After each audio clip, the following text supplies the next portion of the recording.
मी असं सांगितलेलं आहे, की ओम तत्वम सोहम सहा अथवा श्रीम तत्वम सोहम सहा म्हणजे सद्गुरू निर्गुण निराकार परमात्म्याचं स्मरण करून तसंच ईश्वराचं स्मरण करून ओम आणि श्रीम या शब्दांनी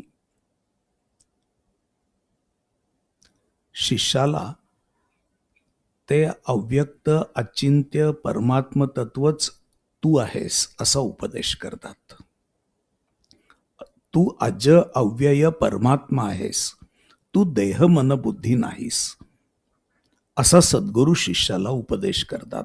या उपदेशाला महावाक्याचा उपदेश असं म्हणण्याचीच रीत आहे, कारण तत्त्वम असि हे महावाक्य आहे. त्याच्यातला असि हा अध्यारूत आहे.